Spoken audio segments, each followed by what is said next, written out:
The digestion and nutrition section is quite large. There's a lot of information. However, this module is going to focus on the anatomy of the digestive tract, including the histology. You should reinforce this information in lab with either the cadaver, dissected pigs, or models. There's also a PowerPoint with images from a cadaver with the parts that you need to be able to identify in the lab test.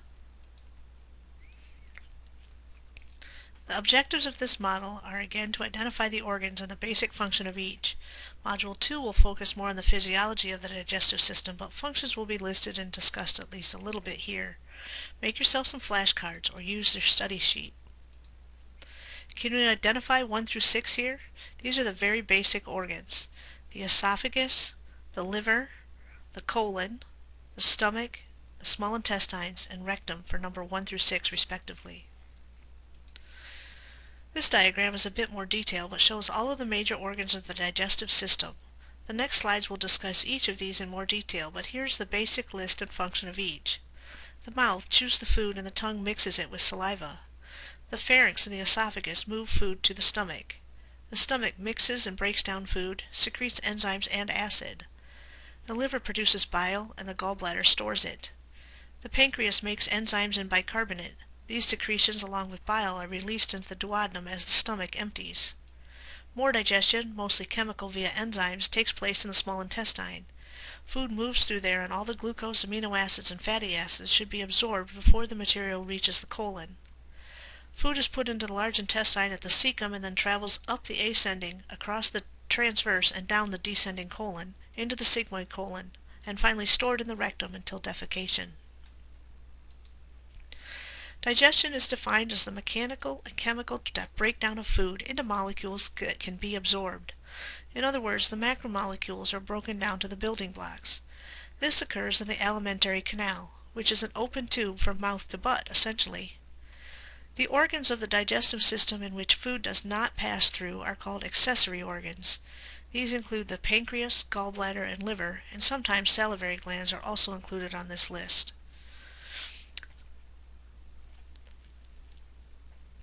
Digestion from inside out, the innermost layer of the alimentary canal is the mucosa layer. Since it has space on one side, the lumen, which may contain food if you just ate, is the mucosa layer and is epithelial in nature. This epithelium has all the glands and the cells that absorb the building blocks. Its functions include protection, secretion, and absorption. Underneath this is the submucosa layer, which is connective tissue that functions to support the mucosa layer. It contains connective tissue, glands, blood vessels, lymph vessels, and nerves. Its function: nourish the mucosa layer. Next is the muscular wall, all of smooth muscle, which helps mix and move the food material. Smooth muscle is involuntary and is activated by the parasympathetic nervous system to contract. The outermost layer is the serosa. It secretes fluid, watery fluid, called serous fluid, to reduce friction when these organs move around. It's also called the visceral peritoneum. Its function: reduce friction. A nice diagram of the 4 layers is shown here. Make a note of the mucosa, submucosa, smooth muscle, and serosa layers in this picture. The first part of the alimentary canal is your mouth. It is used to mechanically and chemically digest food, teeth mechanically, and amylase and saliva to break down carbs. The parts of the mouth include the lips, which sense food, and cheeks, which keep food in the mouth during chewing. The tongue mixes food with saliva, which makes it moist, and also buffers the acid in the food. The tongue also contains taste buds. The palate, the roof of the mouth, has 2 parts, the hard palate, made of the palatine bone, and the soft palate, or uvula, which is in the back of the mouth. Both function to keep food from going up your nose. The tonsils, the palatine ones, fight infection by catching microbes on food. The pharyngeal tonsils, or adenoids, above and behind the uvula, are more likely to catch microbes that you breathe in. The back of the tongue also has lingual tonsils, again lymph tissue to help catch pathogens. The teeth mechanically break down food. We have teeth that tear, incisors, and teeth that grind, the molars. Here's another good picture of teeth. Teeth are covered with enamel, the hardest substance in the body, to protect them against bacteria. Fluorine is needed for enamel synthesis. Salivary glands secrete mucus and amylase. Amylase is an enzyme that helps break down carbs. Saliva is slightly basic, so it neutralizes acidic food that we consume, which can hurt or harm the enamel. Saliva also moistens food, and this helps keep it mixed better.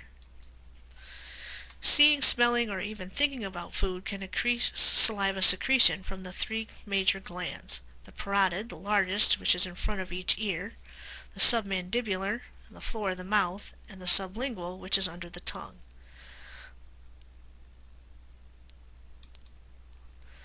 The only part of the cheeseburger chemically digested in the mouth is the bun. There are no enzymes in saliva that break down fats or proteins. The pharynx, which is a fancy word for throat, is part of both the respiratory and the digestive system. The nasal part behind the nose usually contains only air.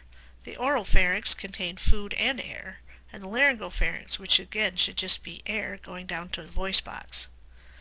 Swallowing is a reflex, but it can be voluntarily initiated. But if you put food back there, swallowing should occur. Watch this animation closely. The uvula raises and the epiglottis covers the voice box as the pharynx raises and the esophagus opens and food goes down. Okay, so you have to watch it a couple of times to kind of see that. The esophagus, which is about 10 inches long, goes from the pharynx to the stomach, and its function is to carry food. It only secretes mucus, so not much digestion is going on, if any, beyond what the salivary amylase might still be doing. The mucus moistens the food and lubricates the tube so it doesn't get too worn off as food passes by. The esophagus ends at the stomach when the food goes through the cardiac sphincter. The part of the respiratory system involved in swallowing is the epiglottis, and the overlap is the oropharynx. In case you are into the development of the digestive system, the alimentary canal is a simple canal from mouth to butt. It just gets more complex as the animals get more complex. Moving from the esophagus to the stomach, you can see here the esophagus meets the stomach in this image. This is what a normal esophagus, or healthy esophagus, looks like. This is not a normal esophagus. The esophagus is ulcerated here, probably because the person either has a genetic risk for this, or smoking or alcoholism can also cause this to happen. The stomach is a J-shaped organ that holds about 1 liter. It's very muscular, and it's folded inside to increase the surface area, which I'll show you a picture of shortly. Food moves into the esophagus through the esophageal or cardiac sphincter into the cardiac region. If large amounts of food are eaten, some of the food will be pushed up into the fundic region, kind of a storage area, whereas most of the food ends up in the body, where the major digestion takes place. It can also hold air. The food moves into the pyloric region just before it is excreted or pushed out into the first part of the duodenum. The stomach mixes the food with all the secretions of the stomach, and that mix is now called chyme, C-H-Y-M-E. Chyme should not move back up the esophageal sphincter into the esophagus. That causes acid reflux, and it burns because the esophagus is not meant to handle acid conditions. It should also not move too quickly through the pyloric sphincter into the duodenum, as it can overwhelm the duodenum. It's actually regulated how fast food moves out of the stomach and into the duodenum.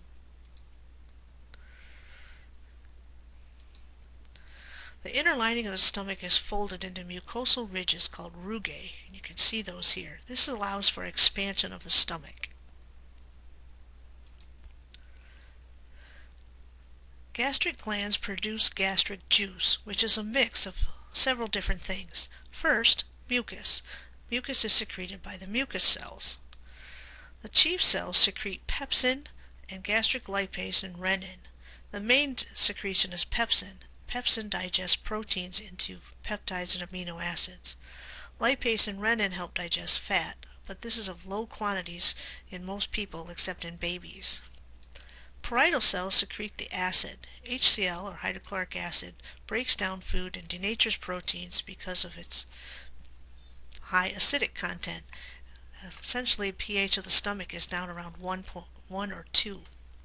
Parietal cells also secrete intrinsic factor, which is required for vitamin B12 absorption. It binds vitamin B12 in the stomach and allows it to be absorbed later in the colon. Check out this quick video to help you understand how Nexium works to block acid production. The intestinal tract is specialized for the absorption of nutrients, and many structures are present to increase the surface area to allow for this.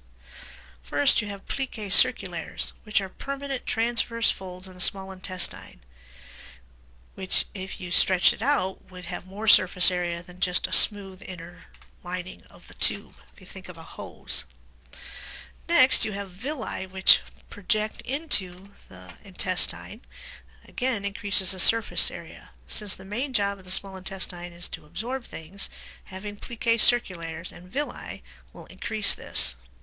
90% of nutrient absorption occurs in the small intestine, and only the last 10% in the large. So you have 6 feet of small intestine that will help you absorb all your nutrients. In fact, you really don't want the building blocks to get to the large intestine because the bacteria there will have a little party with them, causing gas, pain, and bloating for you. This is a normal appearance of the ileum. You can see in the upper frame some of these darker patches are the lymph nodes or the Peyer's patches, which help get rid of the microbes on our food. This is a picture of a villi. Intestinal villi are projections of the mucosa layer into the small intestine to increase the surface area to advance absorption. Along the edge of this are little tiny cells called microvilli cells. These are the simple columnar epithelial cells, and at the outer edge of them are microvilli, which are tiny projections of the cell, and these too are function to increase the surface area. The lumen is the space and should contain the food. Okay? And each villi in each inside contains blood vessels as well as a lymph vessel called a lacteal.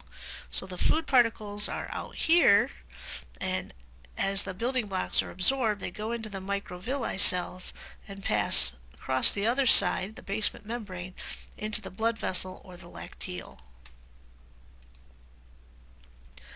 Along the way there are also glands, and you can see some here, goblet cells, secreting mucus, but also the glands are going to be secreting digestive enzymes. So again, you have villi, and each villi is made up of thousands of simple columnar epithelial cells, and each epithelial cell has microvilli at the end. Here's another normal picture of the intestine, the simple columnar epithelial cells with lots of embedded goblet cells secreting mucus. So the small intestine is up to 20 feet long in a cadaver, but without muscle tone you can stretch it all the way out. You probably can't stretch it out 20 feet in a live person. It has 3 sections, the duodenum, the jejunum, and the ileum. And the duodenum is the first part, about 10 inches long or so. And then the middle part is the jejunum, and finally the ileum. It's held together by a system of membranes and blood vessels called the mesentery.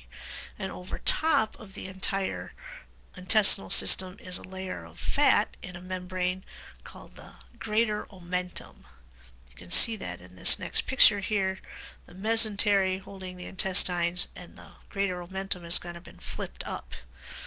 Here in this picture, it's covering the major intestinal organs. You can see the greater omentum number 11 there. That fat is not the kind of fat you want to lose. That's the only thing kind of keeping our organs in place. Seen here is a loop of the bowel attached. You can see the membrane holding the blood vessels, the arteries and veins up to the intestinal system. The small intestine secretes a variety of things. Number 1 is mucus. It keeps everything slippery and slimy and moving things along. There's also lots of water, because as things get more moist, the enzymes work better. The small intestine also secretes many enzymes, one of which is peptidases to break down proteins to amino acids, sucrases, maltases, and lactases to break down disaccharides, and intestinal lipase. Lipase breaks down fats to fatty acids. If you're missing lactase, for example, you are referred to as lactose intolerant because you can't break down lactose, and then the lactose gets to the large intestine, and again, the bugs there have a little party, causing diarrhea, pain, and bloating for you. So sometimes people who are lactose intolerant may take that enzyme, lactase, it might be marketed as, to help break down the lactose in their milk products so they don't get that side effect. The main job of the small intestine is to absorb nutrients. Loss of microvilli would inhibit this because of the giant decrease in surface area. And the microbes then would have a little party with all those nutrients once they got to the large intestine, cause gas, pain, and bloating. The next couple of slides are going to go over some of the accessory organs. Remember, an accessory organ is an organ involved in digestion, but food doesn't pass directly through it. The liver is the largest internal organ. It is on the right side, right under your diaphragm, and has 4 lobes. It contains both hepatocytes and Kupffer cells, as well as connective tissue cells. The hepatocytes are the ones that do the metabolizing work of the liver. The Kupffer cells are macrophages to remove toxins, and connective tissue holds it all together. Remember, it is reticular connective tissue that forms the scaffolding to hold the hepatocytes and Kupffer cells all in the same place. Sometimes fat builds up in the liver, especially if the person is alcoholic, and you get an overgrowth of connective tissue, and that's referred to as cirrhosis of the liver. The hepatic portal vein carries nutrients directly from the small intestines to the liver, so the liver kind of gets to see all the nutrients from the food that you eat first. It mixes with arterial blood on the way out, and much of the blood sugar is actually removed by the liver before it gets to the rest of the body. The liver has many functions, and it uses many of the nutrients that we eat. It can store them, like glycogen. It can store vitamins. It can burn them. It can do glycolysis, the Krebs cycle, electron transport. It burns fats. It burns carbs. It can use proteins. It can make various molecules out of the proteins. It can store iron. It filters the blood. Remember the heme, bilirubin, biliverdin thing? It also detoxifies drugs and alcohol from the body. It gets rid of pathogens. Too much detoxification of alcohol, if you drink a lot of alcohol, can induce synthesis of fats in the liver, leading to cirrhosis of the liver. But the main job the liver has when it comes to digestion is making bile. Bile is required for the digestion of fat. Bile is made up of 4 things: bile salts, bile pigments, cholesterol, and electrolytes. Only bile salts really have the active function. It is an emulsifier.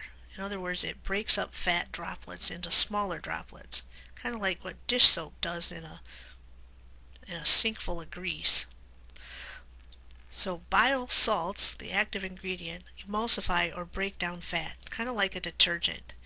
Bile is also required for the absorption of vitamins A, D, E, and K.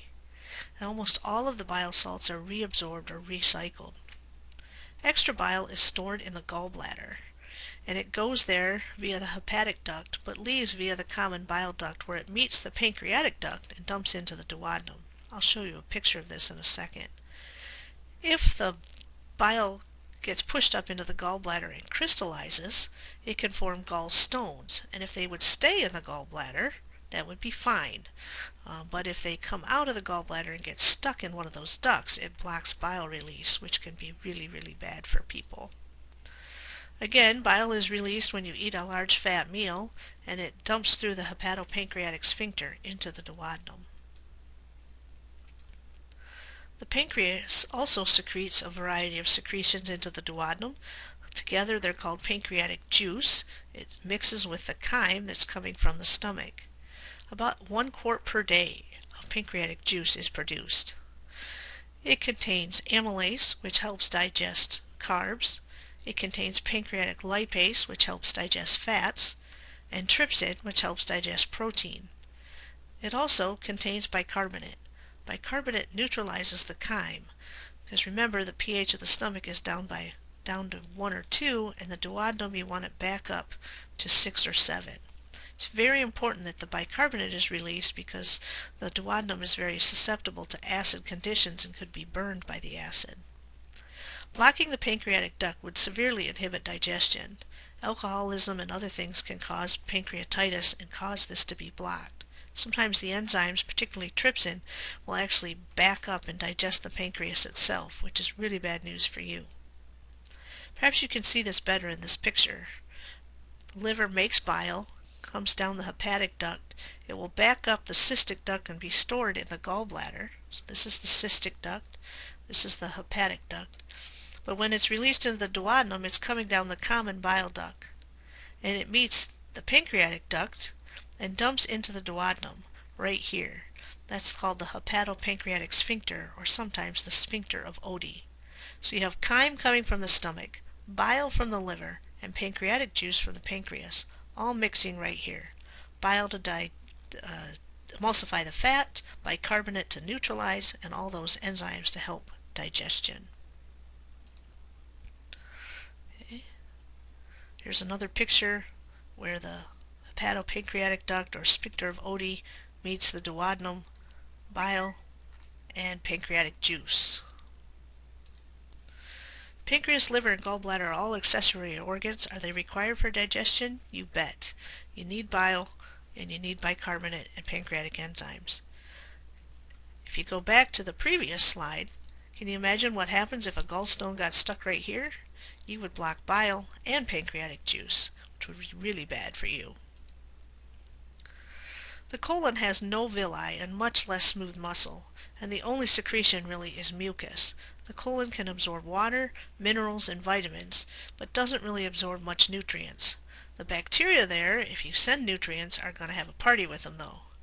If not enough water is absorbed in time, or if the large intestine is too short to allow for it, you're going to have diarrhea. Whereas if food spends too much time there or too much water is absorbed, constipation is the result.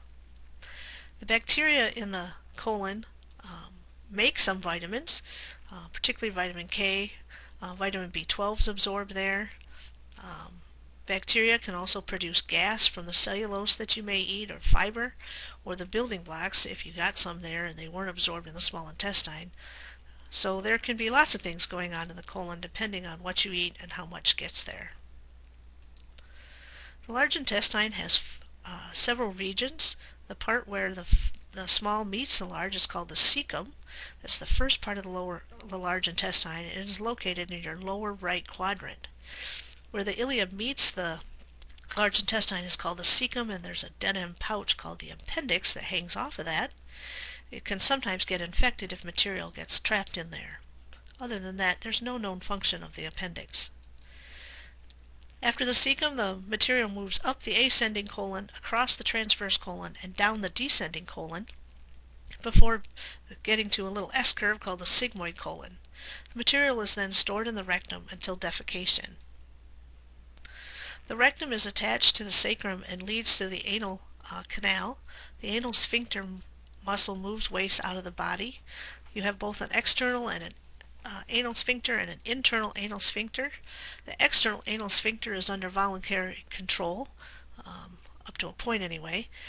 Pushing or pressure on the internal anal sphincter basically tells the person that they have to go, and then the person can get to a place where it's okay to do that and voluntarily relax the external anal sphincter to allow the defecation reflex to occur. This is a normal appearance of an appendix, and this is a not so normal one. Okay. Generally people have high white blood cell count and rebound tenderness in the lower right quadrant when they have appendicitis. Here's a histology slide of the lining of the colon. You can see the many goblet cells because, again, mucus is the main secretion of the large intestine.